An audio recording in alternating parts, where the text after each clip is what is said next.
I'd like to call the Fairfield County Council regular meeting to order on Winsboro, South Carolina, Monday, November 8th, 2021 at 6:00 p.m.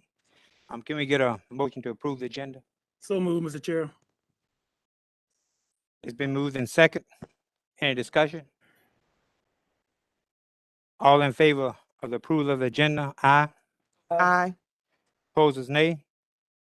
Let the record show 7-0. Now we have invocation by Councilmember Trapp. Let us pray. God, thank you for allowing us to gather here today. Please let every decision that is made up here be for the betterment of all our citizens. In Jesus' name, amen. Amen. Man. Item 4, approval of minutes.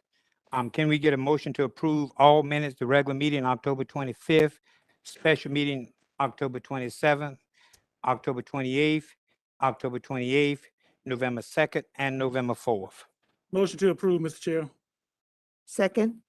It's been moved in second that we approve all the minutes together. Any discussion? All in favor, aye.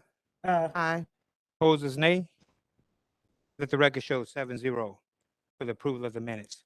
Public presentations, none. We're down to item 6, first public comment session. Ms. Roberts. Yes, sir. Thank you, Mr. Chair, members of council. We have 11 people actually who signed up to speak, but we are only allowed to hear 10 because of the 3-minute per person time limit. They are all regarding the American Rescue Plan Ordinance number 778. First speaker that signed up is Brad Douglas.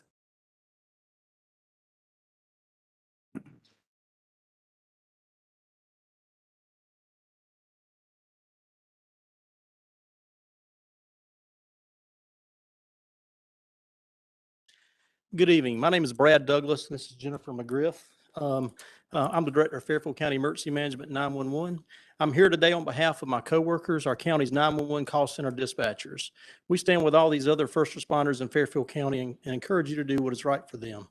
Of the eligible uses for the American Rescue Plan Act, one of the primary uses is to, and I quote, respond to workers performing essential work during the COVID-19 public health emergency by providing premium pay to eligible workers of the county that are performing such essential work. I most definitely consider our dispatchers essential workers. Our dispatchers coordinate all calls for service in Fairfield County and must physically be in our call center 24 hours a day, 365 days a year, in constant close proximity to their coworkers. We personally interact with first responders on a daily basis. Social distancing is not an option, and we cannot work from home. We have had our share of COVID-related illnesses among our coworkers, and we have lost family members to COVID. Through all of this, we continue to handle all 911 calls professionally and efficiently. The work that we do is literally life and death. During the pandemic, from March of 2020 through today, our 911 call centers received 36,242 calls. Out of those 36,242 calls, 0 calls went unanswered, 0 people were told to call back later, and 0 people had a delay in receiving emergency services during this pandemic. Many county employees had the luxury of working from home during the height of this pandemic. That was the right thing to do to protect them. But because of the vital services that all of us provide, we were not able to do that. We willingly took risks to ensure that our county's emergency services to our citizens went uninterrupted. We continue to deliver services to the citizens of Fairfield County. When someone calls 911, we are there, and these other essential personnel are there. During all these instances, these employees never cared who voted for what 2 years ago or even 2 days ago. Politics are never a factor in what we do for the good of our citizens, and I'm asking that you put aside politics in this decision. It should never have been done. If it should have been done 1 or 2 years ago, here's your chance to fix it.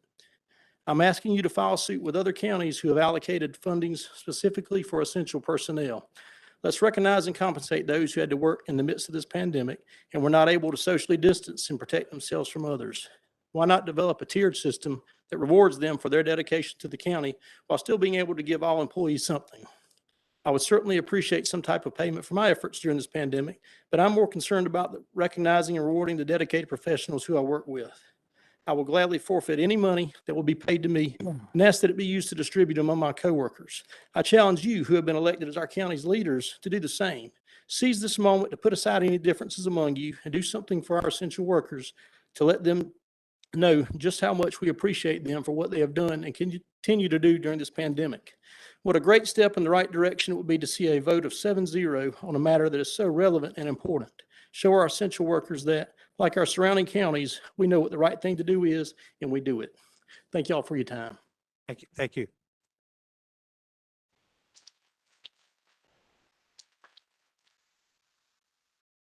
Again, I understand, please, there is no clapping, after the speaker, okay? That's normal practice. Lee Haney.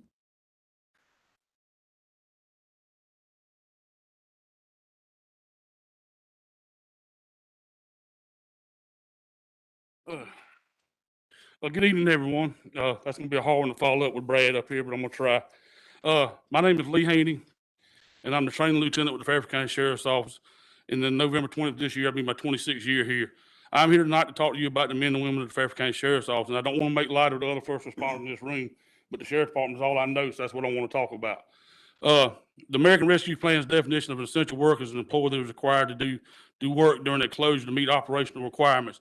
They include law enforcement, EMS, firefighters, 911 call center employees, coroners, correctional officers, and I'm sure there are others. In 2019, the Fairfield County Sheriff's Office responded to 6,485 calls for service. In 2020, the Fairfield County Sheriff's Office responded to 6,545 calls for service. As of November 5th, 2021, the Fairfield County Sheriff's Office has responded to 5,230 calls for service. As you can see, our calls for service went up even though other people were home and were not working. In 2020, while the pandemic was going on, the Fairfield County Sheriff's Office did continue to train in excess of 150 hours. As of this date in 2021, the Fairfield County Sheriff's Office has continued to train in excess of 175 hours. As you can see, the Fairfield County Sheriff's Office continues to serve the citizens of Fairfield County. Others have continued to do mandated training, all while others were at home. Officers have continued to do mandated training, all while others were at home. Officers continue to come to work each and every day, not knowing what the outcome would be with this ever-changing pandemic. Some members of the Fairfield County Sheriff's Office tested positive for COVID-19, not knowing how or from where they might have got it from. Officers of the Fairfield County Sheriff's Office lost loved ones due to COVID-19. Officers of the Fairfield County Sheriff's Office continued their duties and came to work no matter what the circumstances were around us. I am proud to be a member of the Fairfield County Sheriff's Office and work with these brave men and women who protect and serve this county. These people are one of the reasons why I get up each and every day to come to work. Because of this pandemic and the uncertainty and the strain, I ask all of y'all to do what is right, give all first responders what they deserve. In closing, y'all, if you have not had to worry about going on a scene or had someone come to your office not know if they had COVID-19 or you would get it or take it home to a family member, all you got to do is ask one of these first responders. They can tell you. Thank you. Thank you.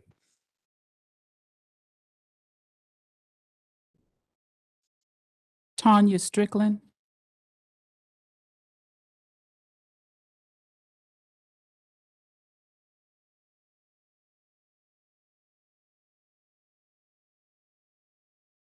Good evening, public and representatives of the Fairfield County Council.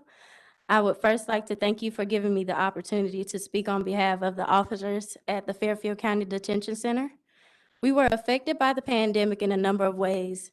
I must begin to tell you that I am not here to complain about the duties of the job. I am only here to give you perspective of what a year and a half looked like for us. COVID hit us aggressively in 3 waves, causing many of our officers to be affected. Already understaffed, COVID required some of us to work up to 5 days a week on 12 to 13-hour shifts, doing the regular duties of the jail, booking, releasing, maintaining the security and the peace of the facility, as well as taking on other responsibilities because of COVID restrictions and shutdowns regarding the detainees. When a detainee was affected with COVID, we had to create a COVID unit, which eventually became overcrowded because we did not have enough room for those affected. Furthermore, when it came to the PPE equipment, we were reusing and spraying paper and mesh gowns that ripped easily because we were not given enough to replace. We also had to reuse our face shields because there were not many to go around. Having to constantly bring in detainees who were positive with COVID only worsened our issues. Not to mention those who were positive with COVID and had high-risk health issues like the brittle diabetic detainee who couldn't be alone with needles but needed to have their insulin, or they would risk complications with their blood sugar. Yes, this incident I speak of happened, and yes, several officers were affected with COVID from it. I think one of the most surreal and frightening things for me about this year and a half working through COVID was when a detainee had to be transported to the hospital because COVID had taken a toll on their bodies, and we had to sit in the room with them on their ventilators and seeing all the other correctional officers from state to prison facilities there, not because they wanted to be, but because they had an obligation to keep the public safe from harm, even if the detainee had COVID. I say all this to say, at the detention center, we have faced both immediate and unknown threats navigating this virus. Much like commonly recognized first responders, we could not leave or did not have the option to work from home. We did not complain, and we were and are thankful that COVID caused us no tragedies and only scares. We are asking to be fairly compensated for the long hours, hazardous risk, and overall distress we experienced during this difficult time. Thank you. Thank you. Shaniqua Cook.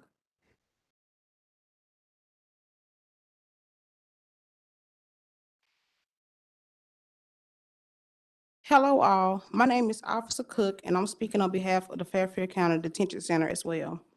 When the pandemic hit our facility, it really took a toll on us because we had to accept unknowingly detainees with COVID, leading 2 of our officers, including myself, hospitalized with blood clots in my lungs and a touch of pneumonia. During this time, I lost all of my vacation time and sick time and received no pay from COVID. Earlier this year, the county received a CARE Act and Rescue Act to help us in case something like this happened. I was told it was cut off, but that wasn't true. I never received it. The reason I didn't complain was because it's my job to serve the public and keep the public safe. I do feel like us officers should be compensated more. Despite the fact it's our job to be officers, our health and our family's health was involved. We serve the public, and it would be greatly appreciated if you all council members all come together and serve us. Not out of greed, but what's fair and what's right. This could help from the lost time and wages we experienced when we was infected during the virus. In the words of Maya Angelou, do the best you can until you know better. Then when you know better, do better. Thank you.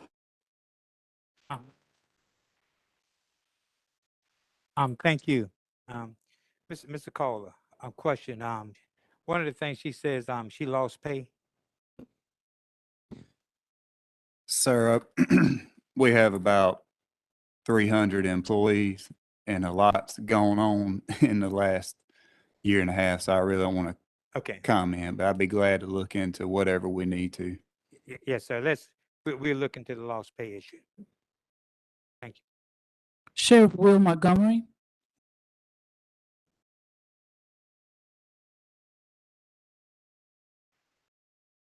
Good evening, Chairman, County Council. Thank you for giving me the opportunity to speak tonight.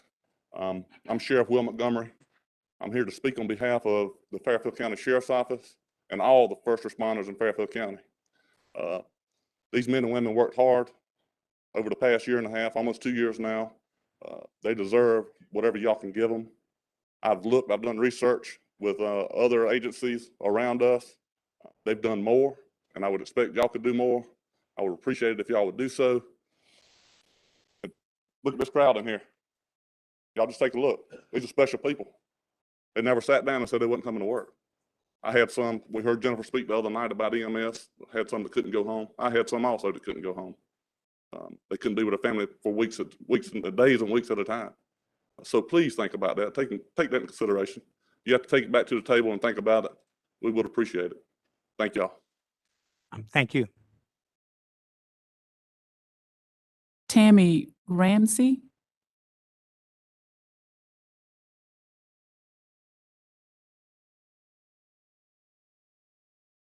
Thank you for the opportunity to speak.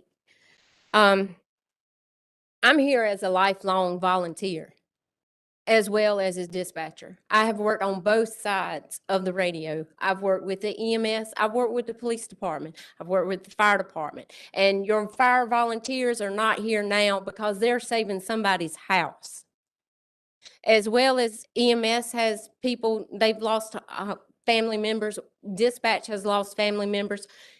Your fire department volunteers, the emergency responders, they've lost family members. They got the COVID. They can't necessarily say where it come from because nobody knows. But they have lost family members.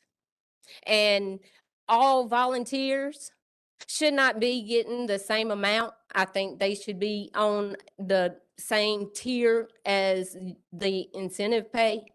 Because if you're not a first responder and you don't go out and help EMS, or you're not responding to any calls, then no, you don't need any money.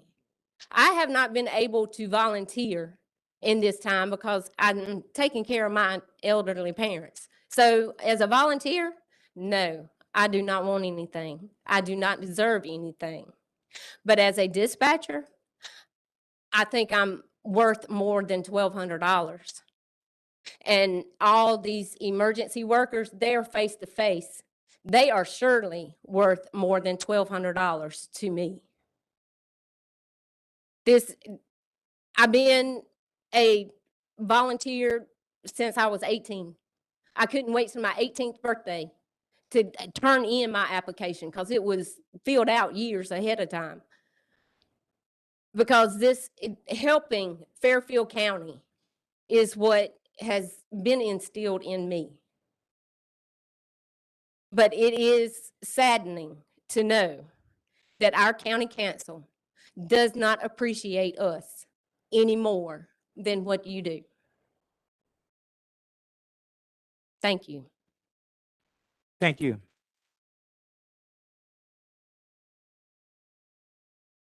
Dylan Pullen.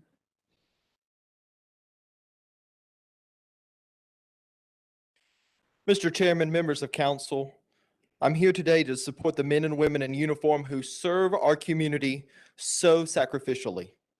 I will admit that because of my profession being a pastor, I was a little hesitant to come and speak tonight. I don't get involved in politics until one of my good friends reminded me that to remain silent in the midst of a problem is to associate yourself with the problem. First, I have no objection to giving every county employee a quote bonus through the American Rescue Plan for their labor through the COVID-19 pandemic. After all, 1 Timothy 5:17 states that a laborer is worthy of his wages. However, I'm appalled that we do not recognize the importance and the sacrifice of these first responders. Over the last 2 weeks, we've heard council members state their recollection of what happened or did not happen under the previous council. What does it matter? If the accusations are true and the last council did not want to give the first responders a bonus, then why don't we learn from that mistake? In my office, I have a picture. It's a quote from Dr. Martin Luther King Jr., and it says this: "The time is always right to do what is right." Council, it's time to do what is right. Put political ambitions and positions aside and give these people what they deserve. Pass a motion, as was proposed during the October 24th meeting, give more money to the first responders while also giving the $1,200 bonus to all full-time employees across the board. But they deserve more. Let's reallocate funds from unnecessary projects and make this our top priority. I'm concerned. If our first responders feel that we don't appreciate them when the time comes, we will find ourselves lacking the necessary help and assistance from the sheriff's office, from EMS, from fire, from the rescue squad, and from the coroner's office. So council, please let us do what is right and respect and honor these men and women in uniform. Thank you all for your service.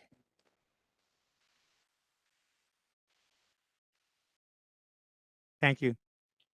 Henry Lewis. Thank you, Mr. Chairman, members of the council, for allowing me to be here. My name is Henry Lewis. I'm the executive director of the South Carolina EMS Association. On a normal day, I represent our 10,000 EMS providers across the state, but today I'm here representing Fairfield County EMS. I'm a Fairfield County resident, born and raised, and I'm sure that you guys are acutely aware of what we're looking at as far as workforce shortages for our industry. I echo all the speakers before me that have talked about the sacrifices made by all allied services. However, EMS is disproportionately affected by that. These men and women have seen increase in call volumes, and they've had to deal with shortages in staffing to make the necessary coverage before the increase for Corona and before the pandemic. It's very well documented from some counties not far from here that there are significant shortages in the workforce. These funds in other counties have been used to help not only with recruitment, but also with retention, because there are very real scenarios in which ambulances are short to the degree that it's causing decreased response time, it's causing prolonged response times, it's causing issues with being able to recruit people. We stand before you as the EMS Association as a resource. We've worked with several counties, not just here in the Midlands, but across the state to help try to put together a fair and balanced graded scale that awards this incentive pay to essential services based on the risk profile that they might experience. Someone who works behind a petition or someone who works from home is not at the same risk as someone who's going to go out and pick a patient up, put them in the back of an 8x8 box, and for 45 minutes, they're there with them, exposed to blood, exposed to airborne diseases. These fine men and women have stepped up, and you have a premier EMS system in this county. I hope you're all aware of that, and I hope you're proud of that. The EMS Association is here if you should choose to hear about some other counties and how these graduated scales have been effective. But I would definitely like to caution you that there are real scenarios in how you're perceived as supporting EMS and what that looks like as far as the culture of your ability to recruit and retain quality workforce in a very, very short workforce field. Thank you for your time. Thank you. Mike Tanner. Good evening, Chairman, Council. I want to reiterate a lot of things that Henry said. There's a massive shortage of paramedics in the state. We have 10 open slots right now. And trust me, all my employees and all potential employees are scrutinizing this decision tonight. I need every chance I can, every tool in the toolbox I can get to recruit and retain paramedics in this county. I have family that lives in this county. I don't want to be the one that says why they died because I didn't have a crew to respond. I have to have those paramedics in place. They have to be ready for response. Pre-COVID, we ran 4,086 calls. Post-COVID, over 5,000 calls. That's a 20% increase with a 26% reduction in staff, giving an effective rate of 46% extra load on every single one of my employees. Every time they go out, they have a potential risk of a positive COVID patient. That's, like Henry said, 8x8 box for 45 minutes. Is anybody else here willing to put themselves in the back of an 8x8 box for 45 minutes with a positive COVID patient, knowingly risking their own health, their own life, their own family, their own family's health on a daily basis? If anybody deserves recognition or any money that they can have, it's the employees of Fairfield County. I started in this county in the fire department and the rescue squad in 1984. This is the time we need right now to spend the money where it needs to be. There is $2.17 million in the ARP. Right now, there's only $1.5 million allocated. There's over $600,000 unallocated that can be spent right now on every single person in this room, and every single person in this room deserves it. Thank you.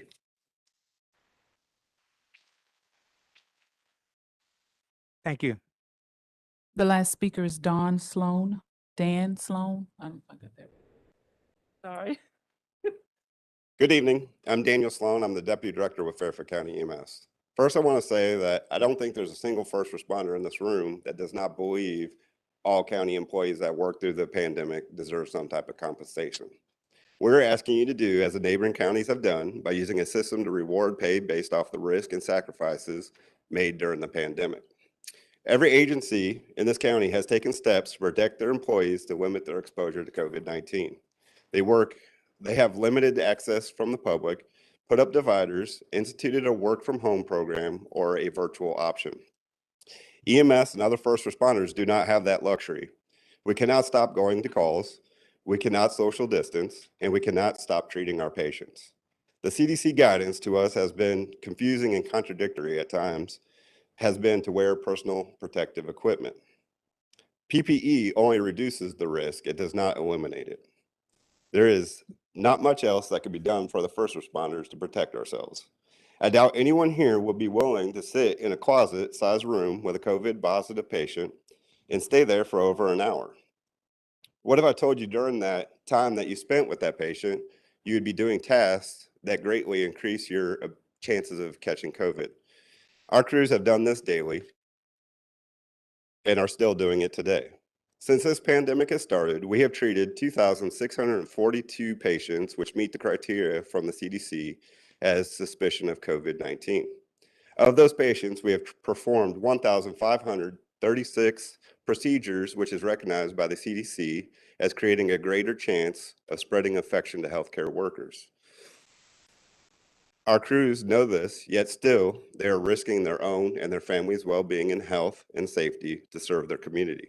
How many people working for Fairfield County can truly say that any day could be their last? Because our EMTs, paramedics, law enforcement, correctional officers, firefighters do that every shift. Fairfield County EMS has been able to maintain, to bring emergency medical care even when the odds are against us. Our crews have been successful when other services have had difficulties. We're currently recruiting well, and our numbers are increasing when everyone else is struggling. If you continue to vote as it is, by this time I leave this room, hope will be replaced by disappointment. By the time I get out to my vehicle, the morale EMS will be gone. And by the time I get home tonight, our ability to recruit will be non-existent. The choice is yours, but the repercussions will be ours.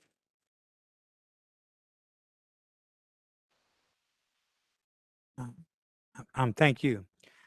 I would like to thank all of you for spending your time today and trying to bring your concerns to council. Thank you very much. We're down to item 7, public hearing. Item A, an ordinance to approve the sale of certain parcel of land known as the hospital property and other related matters.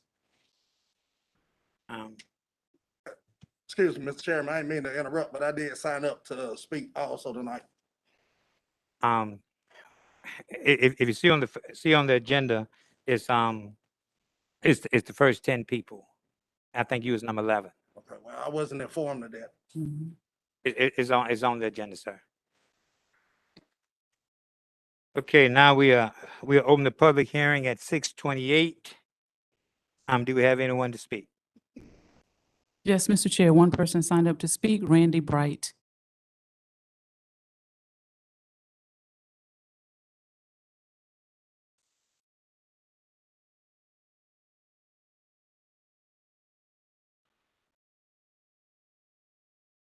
Randy Bright, Ridgeway, District 1. Well, I don't need to tell anybody here that safety and health are imperative and paramount to any community. Priority 1, safety and health. And it's interesting that tonight we have a hearing on the final linchpin of plans set in motion by the Smith and then Robinson regimes that took that to heart, that took the imperative of health and safety to heart. They were presented with a problem and they resolved it. They were presented with a failing hospital that we could lose in a heartbeat if something wasn't done. So what did those regimes do? They didn't look backwards and blame people for the problems. They got stakeholders together. They got community together, and they did their research on how to resolve the problem. They didn't make personal decisions. They didn't make decisions that only benefited themselves or even partially benefited themselves. They looked out for the community to finally drive home what it took to keep a hospital in this county. They even went to our state delegation, who rallied the state house and state senate to support our efforts in this county to bring health and safety to our county. And I think this is must be a divine time that this is on the agenda. We could learn a long lesson tonight from what the regimes did in the past to save the hospital by bringing stakeholders, by doing their research, by talking to people, and coming to a decision where the repercussions were positive and not negative. And that's what we've seen in the past, and there's no reason why we can't see it tonight. Follow the lessons of previous regimes, and let's follow the lessons of the importance of health and safety. That's what you're voting on tonight. You're voting on the final linchpin in this hearing to what a previous regime did to save the community's hospital. So let's save our fire safety, and let's save our police, and let's save our EMS teams. Thank you. No one else signed up to speak, Mr. Chair. Okay, let it be known, we are now closing the public hearing at 6:31. We are down to, item 8, ordinance, resolution, and orders. Number 8, third and final reading. Ordinance number 775, an ordinance to approve the sale of certain parcel of land known as the hospital property and other related matters. Can we get a So motion? move, Mr. Chairman. Second. It's been moved and second that we approve. Any discussion? All in favor? Aye. Aye. Opposers, nay. Let the record show, 7-0. Item B, third and final reading, orders number 778, an ordinance to appropriate funds received by Fairfield County from the American Rescue Plan. Mr. Chairman, Mr. Trapp, make a motion, we amend ordinance 778. I move that we amend ordinance 778 to increase the funds appropriated by $12,000 to add an appropriation for the Fairfield County Library and to exclude county council members from the payments authorized in the ordinance. I second. it's been moved and second. Any discussion? Mr. Chair, Mr. Pauly, since the library was put on at the last minute and I wasn't notified, I just want to put on the record that the $12,000 is going toward 8 full-time employees at $1,200 and 4 part-time employees at $600. Also want to say thank you to all the county employees and first responders that are here tonight. I appreciate the job you are doing, and it does not go unnoticed. It amazes me that some of us can sit up here and say that coming to a council meeting was putting their life on the line. I never once thought coming to a council meeting that I was in danger. If you did think you were in danger, you could have stayed at home for months at a time like other council members have done in the past. These first responders can't stay home. They have a job to do. I knew what putting your life on the line meant, but I wanted to make sure I looked up the definition of that so other council members could understand. It states to put oneself in harm's way to achieve something, especially at the risk of losing someone's life. These first responders do this on a daily basis.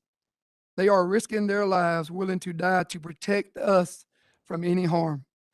While we sleeping, while we enjoying our weekends with our families, while we enjoying holidays with our families, they are working around the clock.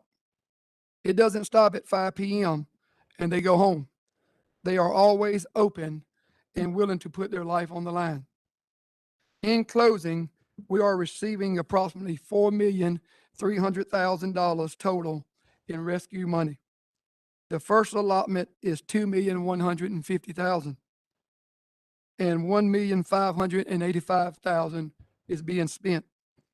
That leaves $565,000 in this allotment. We will get another allotment of $2,150,000. At the last council meeting, nothing was ever said where that remaining money was going. Now, after being called out about it, your chairman and your vice chair has sent emails responding to citizens saying it is going toward the courthouse. Do you see it in the ordinance tonight marked for the courthouse? No, you sure don't, because they are going to find somewhere else to waste it on. I make an amended motion that we give first responders and safety-sensitive workers $4,000 out of the $565 that's left in this allotment. I second the motion. Okay, we have an amended motion to the amendment. So, it's been amended. Any discussion? Yeah, I want to say something. You know, after listening to the speakers tonight, it's a no-brainer. I would not want to have deny these responders, these first responders, the reward that's due to them. If I was to vote against them, which I will not, I would not want to have them to require their services and vote against, by voting against them, and have them to know that I voted against them. Let's do the right thing. Let's give them what's due to them. Mr. Chair, I have heard from my citizens in my district. I have, listened to all of the things that you have said tonight. And I can understand how difficult it is, to do the job that you do. And I had one wife to state very eloquently to me, unless your loved one puts on a bulletproof vest every day to go to work, runs into a burning building to save someone, or sits in the back of an ambulance going down the highway while trying to start an IV, while still worrying about a pandemic. I know that there have been so many things to happen to each and every one of you here in this audience, to people who are here as council members and others. There is nothing that is more important than the service that you provide. I think it's very important, Mr. Chair and others, to take a look at the offers that we might make to you, whether we make them tonight or whether we give you a promise to do that in taking a look at some other funds or funds that are left over. I just want you to know that you are important and the work that you do is important. And from what I heard tonight, I am certainly pleased with the efforts that you have given and thankful for all of the work that you've done.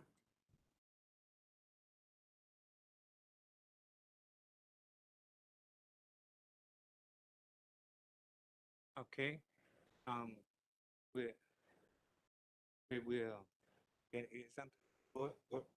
Okay, all in favor of the amendment to the amendment? Say aye. Aye. Could you restate that, please? What was the amendment to the amendment? Could you restate that, please? Give the first responders an additional $4,000. Hold on. Not an additional 4,000 to make it 4,000, from 1,200 to $4,000. Okay, so you want to restate your motion? Yeah, I make an amended motion that we give first responders and safety-sensitive workers an extra $2,800 for a total of $4,000. Yeah, and I second it. Okay, it's been moved and second. All in favor of the amended motion? Say aye. Aye. Aye. Opposes?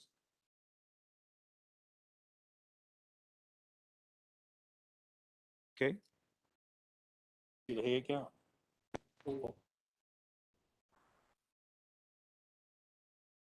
Okay, so you want to do a hand count? Yes. Okay. All in favor? Aye. Raise your hands. Opposes? Okay. Can we get a motion to approve the amended motion?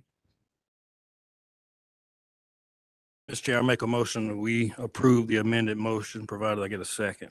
second. It's been moved in second. Are there any discussion? Yes, I have some.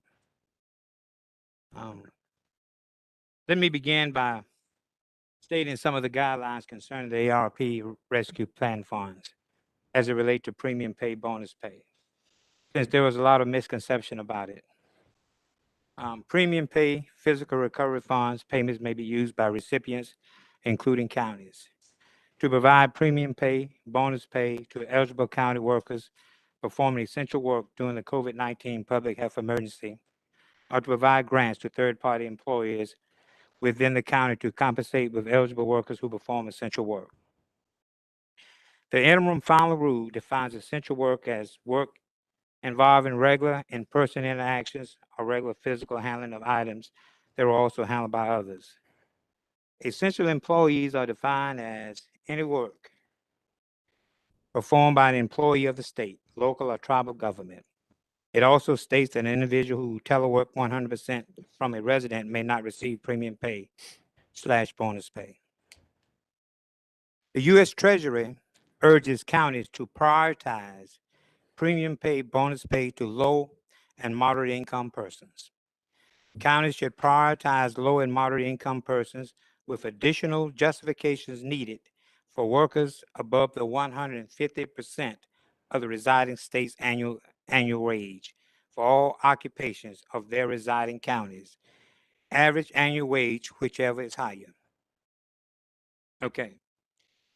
Now, let me finish. It has been suggested that we are disrespecting some county employees by providing full-time employees with $1,200 bonus.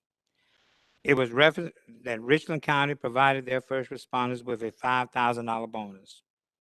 While that is accurate, our research confirmed that other neighboring counties, such as Chester, since it was mentioned tonight, which received $6.4 million, and Newberry, which received $7 million, as of today's date, have not given any bonuses. Kershaw County received $13 million, gave their employees $2,500 full-time and $1,250 for part-time. Fairfield County, of the current allotment of ARP funds, is given approximately 22.4% to employees. That was the original. It has also been suggested, although false, that because we support an equal amount of $1,200 to all full-time employees, we are disrespecting first responders. I have great respect for first responders, which I am included since 1978 as a volunteer firefighter. I also have great respect for all county employees who worked during the pandemic. The county dispatchers, the detention center workers, the public works, finance department, building maintenance, animal control, so on. All full-time employees receiving the $1,200 bonus ultimately reported to work during the pandemic. We believe all work is significant. During the last meeting, I referenced the missed opportunity to provide bonus hazard pay to county first responders with CARES Act funding in 2020.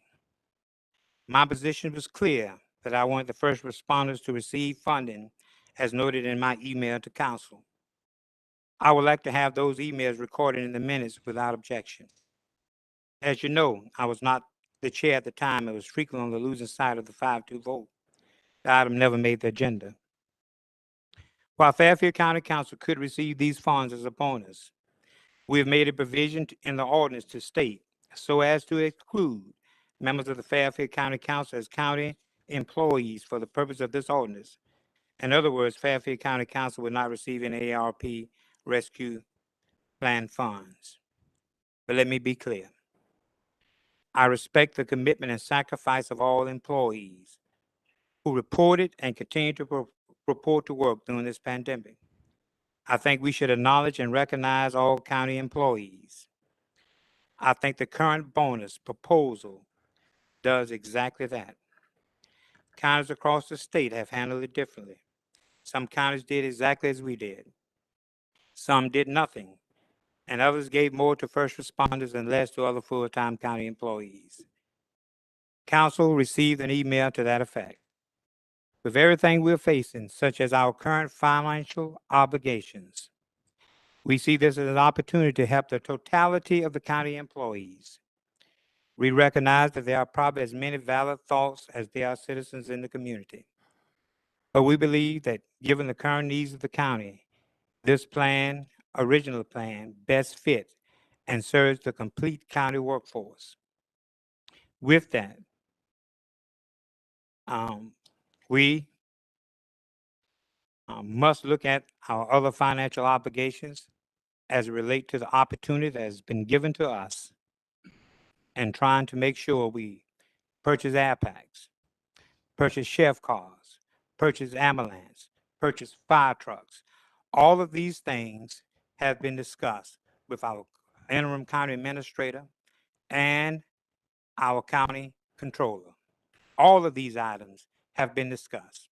And not only have that been discussed, it has been discussed how we pay for a 1.1 additional $1 million that we have to pay for the courthouse. Again, this decision was not made in a vacuum. It was made looking at all the finances that we are encountering based on where, yes, to the audience, yes, where we had been left. But again, those are my comments. Mr. Chair. So all in favor? Mr. Chair. Yes. Before we actually vote, is it possible for us just to get a clearer understanding? I know Mr. Pauly made the recommended amendment, but is this stipulating still for county employees for the 1,200? I'm sorry. Did I repeat that? Did I say that correctly? Are the questions are still coming about, are the citizens, well, correction, are the workers of the county still going to get $1,200? That was in the amended motion. Okay. Okay. Okay. So So what you're saying is that the respondents gonna get 4,000 and the other employees are gonna get $1,200? that's what you voted for, yes. Just getting clarity, Yes. 'cause I don't have a problem with it. Just before we take the vote, I just want to let all the first responders know. I know probably 90 or 95% of everybody out there. I've probably answered a call or whatnot, but when COVID first hit, that was a real scary time for a lot of people. I had the luxury of sitting at home and not wanting to go out, but you guys had to go out. So I hats off to you. If you came by my house and I didn't let you in, I apologize. But we'll go for another day. But hats off to you, and I really appreciate you. I thought so. Mhm. Thank you, Mr. Okay. I guess we don't have a financial person here to talk about what the $2,800 mean to it. How many employees we have? We have about a little less than 290 right now.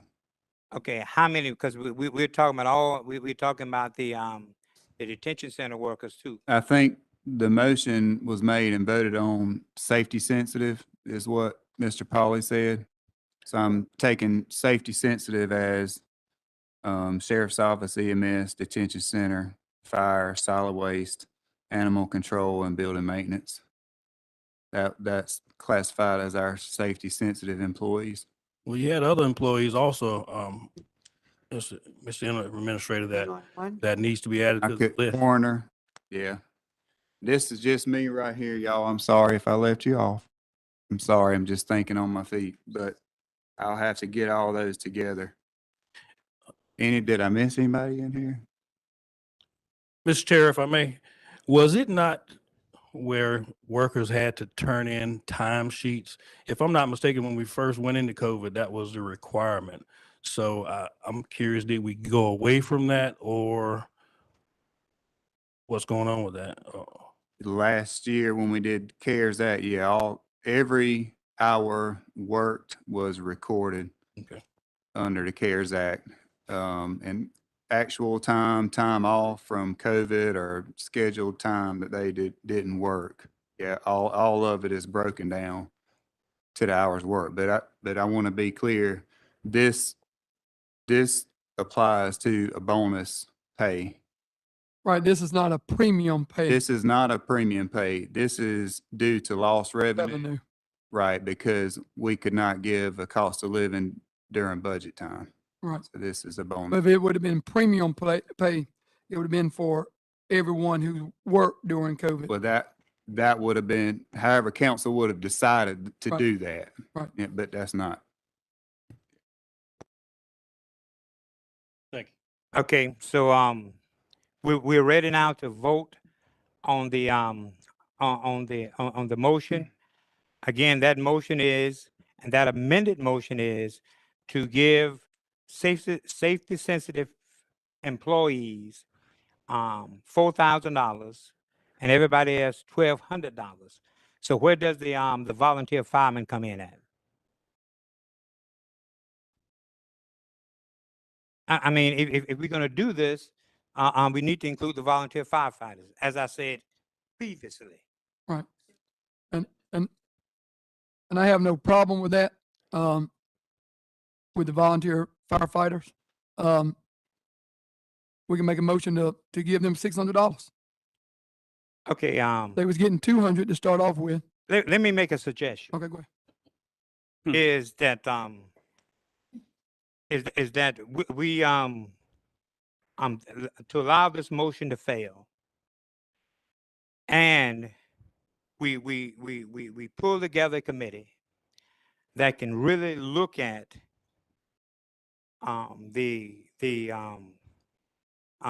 give it everyone $1,200, but look at because one of the things the EMS and detention center workers and a lot of other people talked about here tonight is how do we say we appreciate them in a way that we can fund, that we can give them some money. I believe we did that by doing the 1,200, but if we believe we want to do more, we can do more. We can do the $2,800 and start from there. But I think we ought to appoint a committee because right now, we don't know what it does to the money. We don't know. Because you got, I think you got about 165 volunteers, right? I just talked to Ms. Bass, and if council would like to get the numbers, she can run the numbers and have them for you and before the meeting adjourns. Okay, can we table this until we understand what the financials look like? So moved.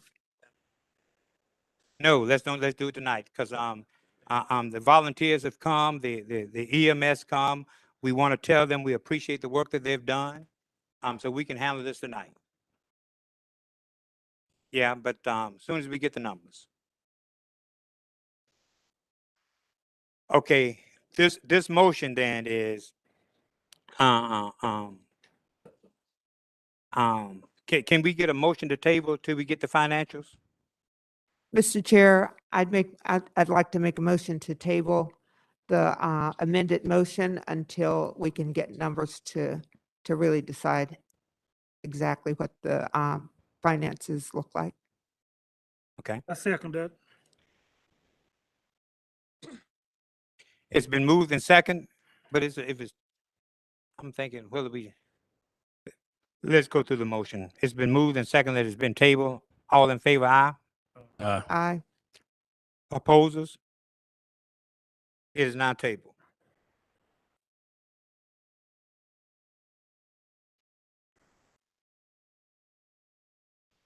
Okay, we're down to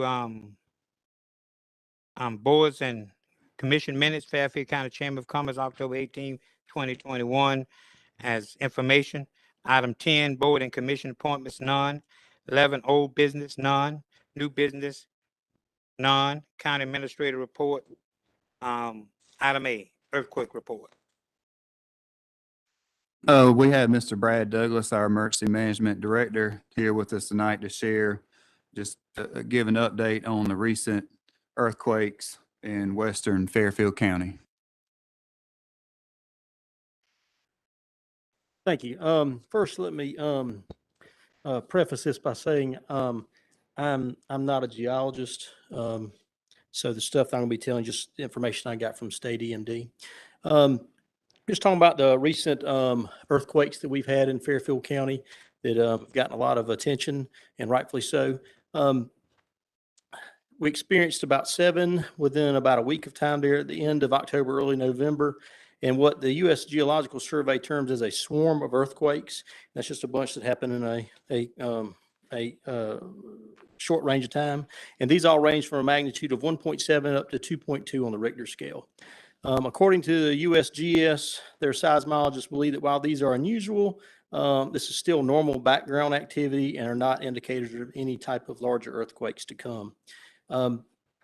USGS has stated these earthquake swarms are not common to the vicinity of Lake Monticello and cited several instances in the past of similar activity. Most notably, in 1977, when the lake was being filled, we had some swarms then. And since then, thousands of earthquakes occurred in the general area. And that number's right, thousands, none being larger than 2.9.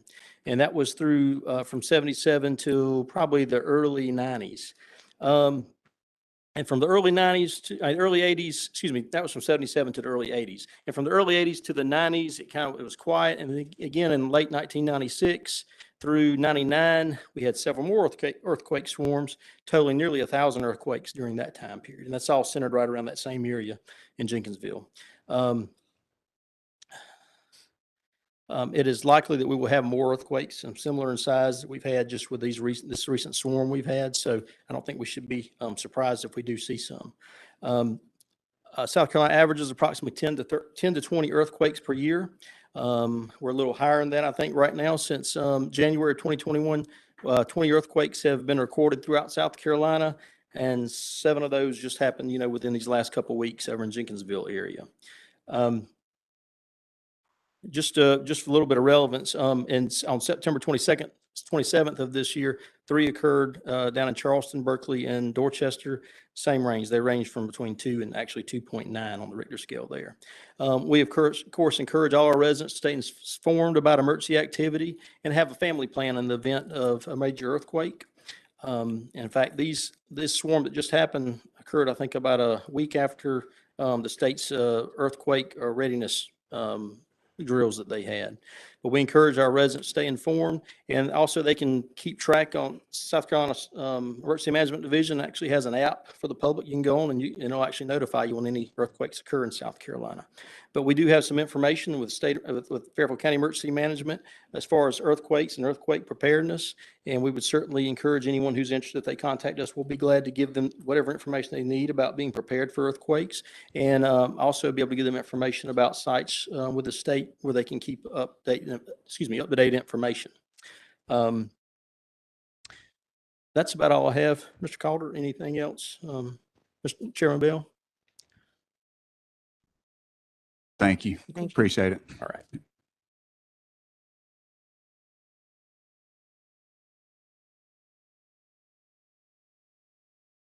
Okay, down to county council time.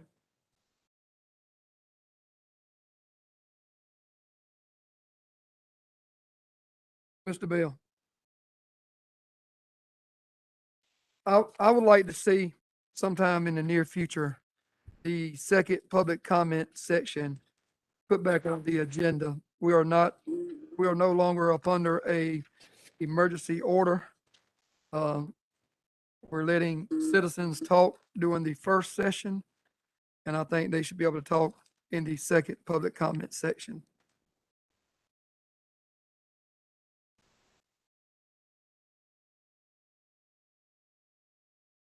Any other council members?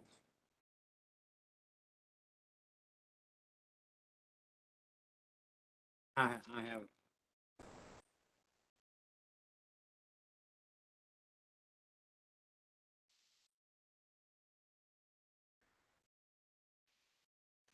As I said earlier, I respect the commitment and sacrifice of all the employees, especially our public safety folks.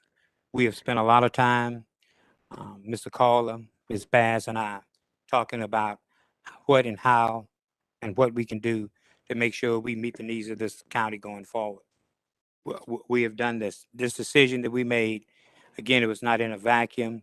It was made looking down the road and seeing how we can best meet the obligation that we have going forward.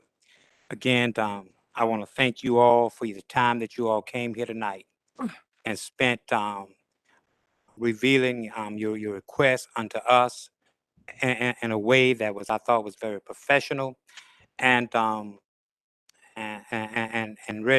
very meaningful. So again, we want to thank you for doing so. At the same time, there was no decision that was made was based on politics, was based on anything but what we felt was the best thing for this county going forward. Again, we thought it is, um, we, we realized there are many valid thoughts. As I said earlier, as we got citizens in this community, we care.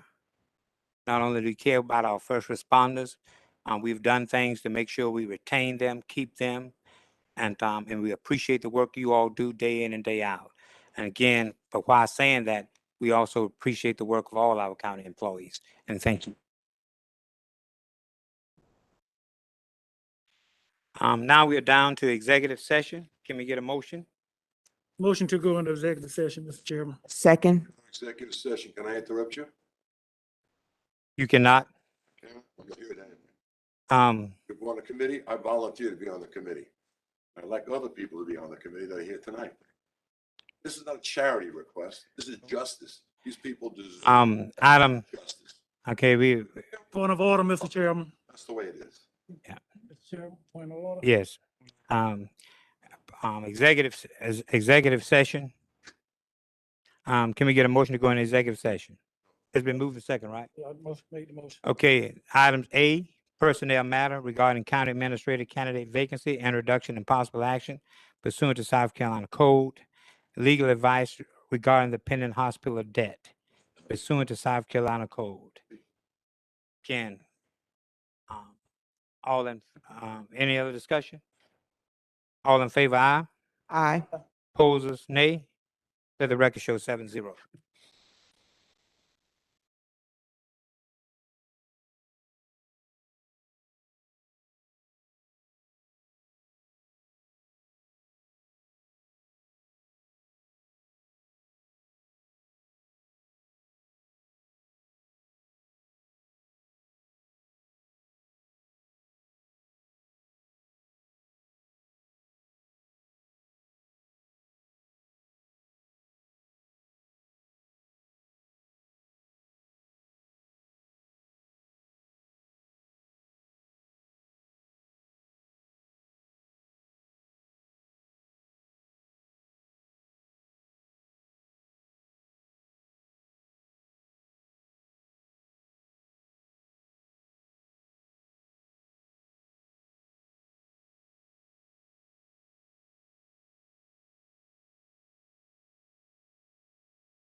Can we get a motion to come out of executive session?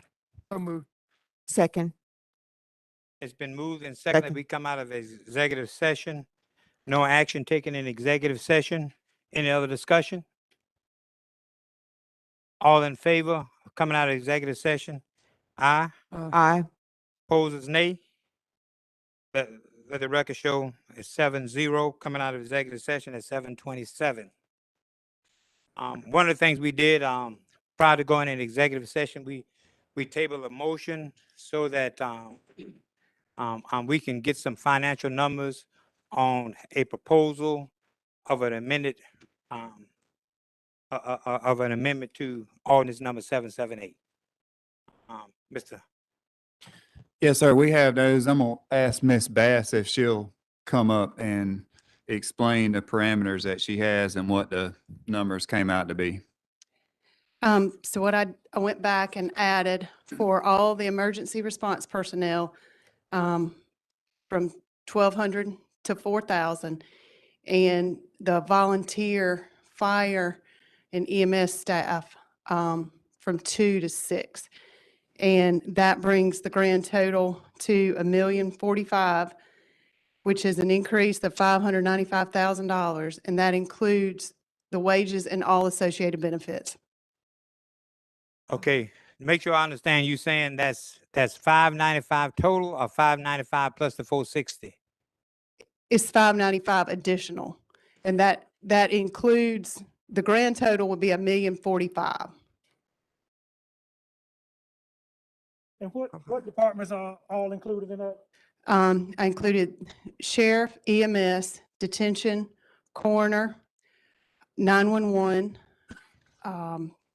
building maintenance, public works, solid waste, and animal control.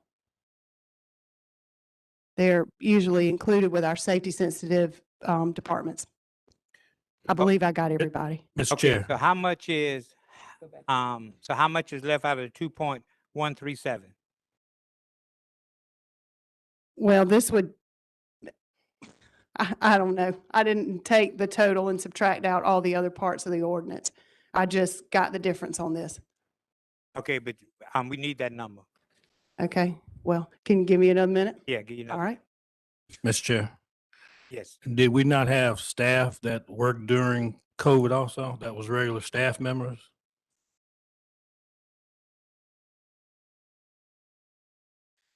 I'm sorry, I didn't understand your question. Did we not have regular staff members working during COVID also? The staff is already getting the $1,200. We can get most of that money if we eliminate the mini parks now. I don't think that'll be a good idea. Well, I think I don't think that'll be a good idea. Gilbert? You don't want the people to have them in the park, do you? I want these people to have raises, money, bonuses. Well, that's a good way to be. We can have both.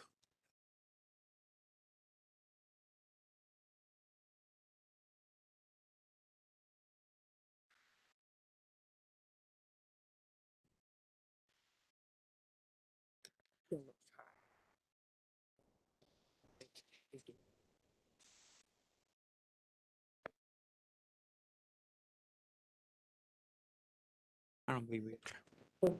Chairman, while we're waiting, I think there's one thing that we should recognize, Thursday as being Veterans Day.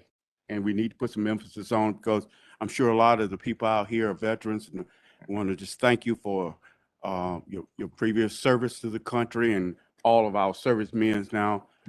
We just thank you guys so much for everything. And Veterans Day is a day that we really need to put some emphasis on it. Thank you.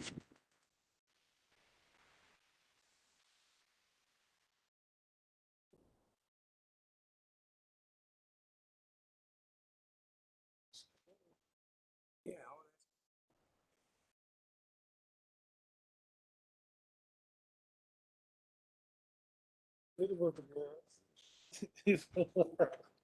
Yeah.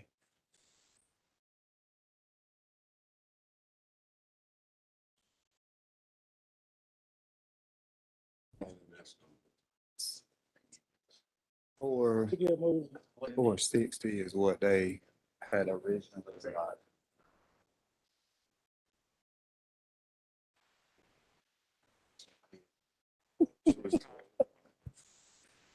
That's right. Yeah, right. Okay. Yeah. You sure? You just call out the name.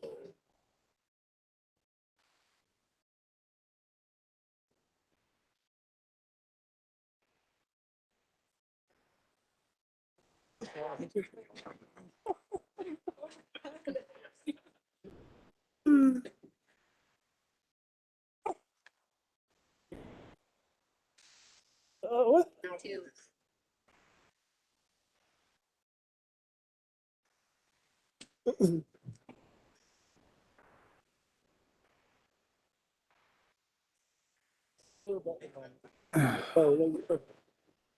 Don't worry about it. Again, while we're waiting, again, we want to thank all of you for being here tonight. As we said originally, want to thank all of you for being here. And one of the things we had been thinking about, as I told you, Mr. Call and Ms. Bass and I has been spending time on how we can be able to afford going forward, ambulances and fire trucks and police cars and all of this. So that's one of the reasons we was thinking about that and how you can and how we got to buy air packs and all these other things.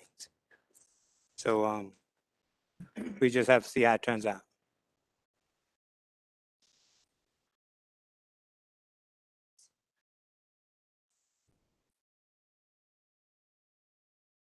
Did she call them? No, building. Or supposedly what they said. Ms. Calder, Yes, sir. planning and zoning. Are they essential workers also? I don't like use, Pandemic, they're not safety sensitive. safety sensitive. No, sir. What groups did we include, Mr. Call? I had sheriff's office, EMS, fire, detention center, solid waste, public works, animal control, building maintenance, coroner, and 911. So we have building maintenance. Pick up animals and go to people. Yes. Okay. Yes, sir.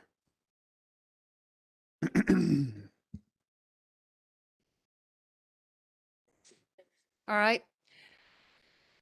Y'all ready for me? Yes. Or am I just in? I'm back. All right, so the first initial allotment we've received is $2,170,321. If I change the 460 to $1,045,000, that brings the subtotal of ordinance 778 to $2,158,800, leaving a balance of $11,521.50. The second allotment to be received is $2,173,021, leaving total remaining funds of $2,181,843. Okay, so that allotment for this time is depleted almost, except for $11,000. For the first half, yes, sir.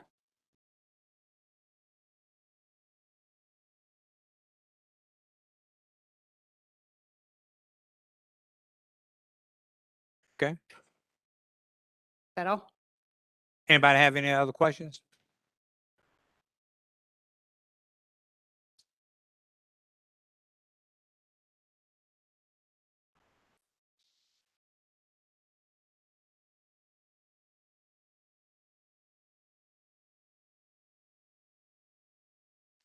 Okay, we have a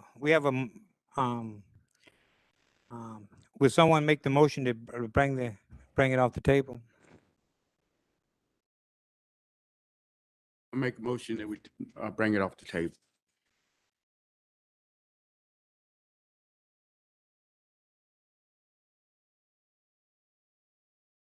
Second. Okay, it's been moved in second. Any discussion?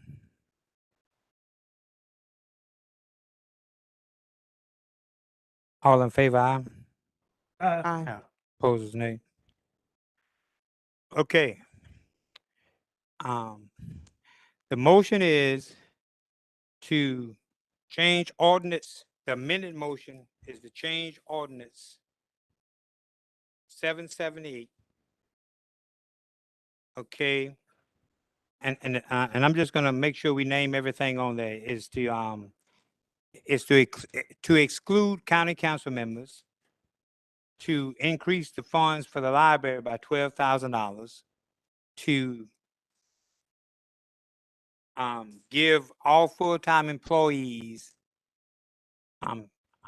except for safety-sensitive staff, $1,200, and all the safety-sensitive people that, and Mr. Caller, let's go ahead and name those people again to make sure we have it all.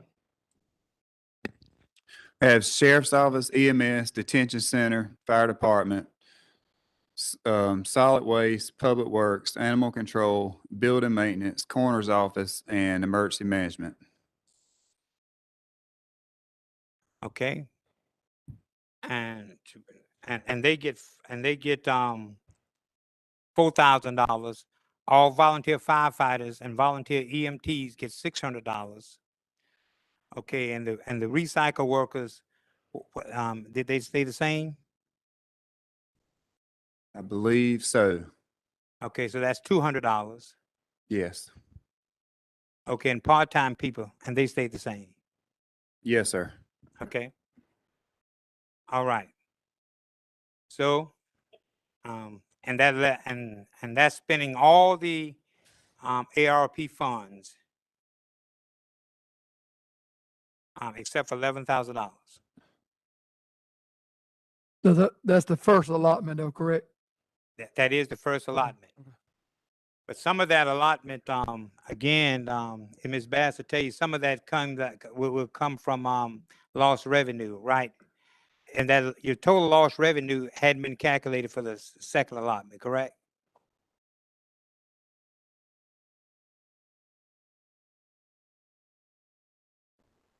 Okay, so and the lost revenue came up to what amount?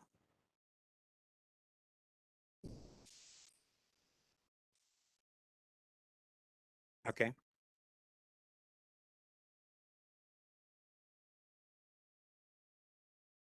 Okay.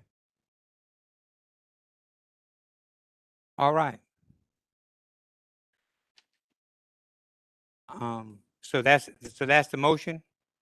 I just want to reiterate, now it's down to vote. All in favor, let it be known by aye. Opposers? Let the record show, 7-0.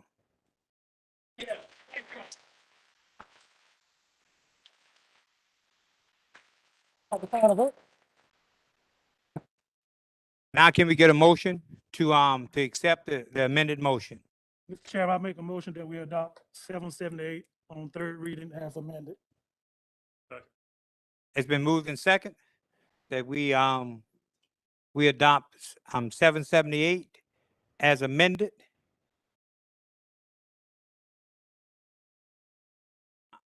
Any discussion? All in favor, let it be known by aye. So let the record show it's 7-0 to adopt the motion, the amended motion. Is there anything before council? Motion to adjourn, Mr. Chairman. Second.